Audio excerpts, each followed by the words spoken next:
Hello दोस्तों, मेरे इस चैनल में आप लोगों का स्वागत है। प्लीज़ मेरे चैनल को सब्सक्राइब कीजिए और लाइक शेयर ज़रूर कीजिए। तो चलिए आज पढ़ाती हूँ झारखंड का टॉपिक है प्रागैतिहासिक काल में झारखंड। वह काल जिसके लिए कोई लिखित साक्ष्य उपलब्ध नहीं है बल्कि पूर्णतः पुरातात्विक साक्ष्यों पर निर्भर रहना पड़ता है, उसे प्रागैतिहासिक काल कहते हैं। और प्रागैतिहासिक काल को 3 भागों में बांटा गया है: पूरा पाषाण काल, मध्य पाषाण काल, नवपाषाण काल। नवपाषाण काल को भी 3 भागों में बांटा गया है: ताम्र पाषाण काल, कांस्य युग और लौह युग। तो चलिए पढ़ते हैं। पहला क्या है? पूरा पाषाण काल। पूरा पाषाण काल का कालक्रम है 25 लाख ईस्वी पूर्व से 10,000 ईस्वी पूर्व तक माना जाता है। इस काल के लोग आर्किटेक्ट यानी शिकारी एवं खाद्य संग्राहक थे। इस काल में कृषि का ज्ञान नहीं था तथा पशुपालन का प्रारंभ नहीं हुआ था। और इस काल में आग की जानकारी हो चुकी थी परंतु उसके उपयोग का ज्ञान नहीं था।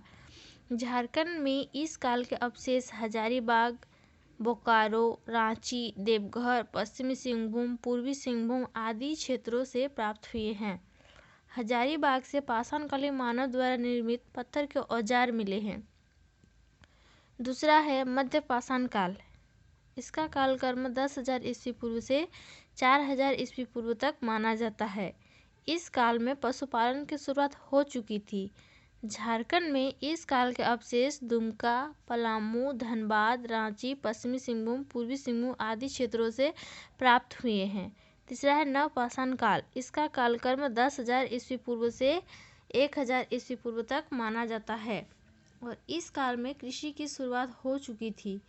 इस काल में आग के उपयोग तथा कुंभकारी का प्रारंभ हो चुका था। झारखंड में इस काल के अवशेष रांची, लोहरदगा, पश्चिमी सिंहभूम एवं पूर्वी सिंहभूम आदि क्षेत्रों से प्राप्त हुए हैं। छोटानागपुर क्षेत्र में इस काल के 12 हस्त कुठार पाए गए हैं। अब दिया हुआ ताम्र पाषाण काल। इसका कालक्रम 4,000 ईस्वी पूर्व से 1,000 ईस्वी पूर्व तक माना जाता है। यह काल हड़प्पा पूर्व काल, हड़प्पा काल तथा हड़प्पा पश्चात काल तीनों से संबंधित है। पत्थर के साथ साथ तांबे का प्रयोग प्रारंभ होने के कारण इस काल को ताम्रपाषाण काल कहा जाता है। मानव द्वारा प्रयोग की गई प्रथम धातु तांबा ही थी। मानव द्वारा प्रयोग की गई प्रथम धातु क्या थी? तांबा। और झारखंड में इस काल का केंद्र बिंदु सिंहभूम था। इस काल में असुर, बिरिजिया तथा बिरहोर जनजातियां तांबा गलाने तथा उससे संबंधित उपकरण बनाने की कला से परिचित थे। झारखंड के कई स्थानों से तांबा की कुल्हाड़ी तथा हजारीबाग के 12 गंडा से तांबे की 49 खानों के अवशेष प्राप्त हुए हैं। पांचवा है ताम्र यानी तांबा युग। इस युग में तांबा से निर्मित उपकरणों का प्रयोग प्रारंभ हुआ। इस युग में असुर, बिरिजिया, बिरहोर जनजाति द्वारा तांबा के खानों से अयस्क निकलकर व उसे गलाकर विभिन्न उपकरणों का निर्माण किया जाता था। छठा है कांस्य युग। इस युग में तांबे में टीन मिलाकर कांसा निर्मित किया जाता था तथा उससे बने उपकरणों का प्रयोग किया जाता था। छोटानागपुर क्षेत्र के असुर यानी झारखंड की प्राचीनतम जनजाति कौन है? असुर तथा बिरिजिया जनजाति को कांस्य युगीन औजारों का प्रारंभकर्ता माना जाता है। सातवां है लौह युग। इस युग में लोहा से बने उपकरणों का प्रयोग किया जाता है। झारखंड में असुर तथा बिरिजिया जनजाति को ही लौह युग से निर्मित औजारों का प्रारंभकर्ता माना जाता है।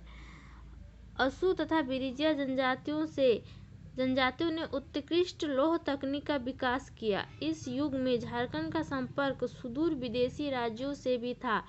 झारखंड से निर्मित लोहे को इस युग में मेसोपोटामिया तक भेजा जाता था, जहां दमिश्क ने इस लोहे से तलवार का निर्माण किया था। उसके बाद दिया हुआ है विभिन्न स्थानों से प्राप्त पुरातात्विक अवशेष। मतलब कहाँ स्थान से कौन सा अवशेष प्राप्त हुआ है प्राचीन काल का। इसको कहा है हजारीबाग में। और पुरातात्विक अवशेष यहाँ पे क्या क्या मिला है? पूर्व बड़े पत्थरों तथा आदि मानव द्वारा निर्मित चित्र, खुला सूर्य मंदिर, शैल चित्र, दीर्घा। स्थान सीतागढ़ पहाड़ हजारीबाग में है। सीतागढ़ पहाड़ कहाँ है? हजारीबाग में। अवशेष 6वीं शताब्दी में निर्मित बौद्ध मठ के अवशेष, विशेष रूप से बुद्ध की 4 आकृतियों से युक्त एक स्तूप तथा काले भूरे बोलवा पत्थर की सुंदर स्त्री की खंडित प्रतिमा। चीनी यात्री पाहन द्वारा भी इसका उल्लेख मिलता है। दूध पानी कहाँ है? हजारीबाग में। 8वीं शताब्दी के अभिलेख दुमदुमा हजारीबाग में है। शिवलिंग क्या अवशेष मिला है? शिवलिंग भवनाथपुर जो गढ़वा में है। अवशेष आखेट यानी शिकार के चित्र में हिरण, भेसा आदि पुरुषों के चित्र हैं।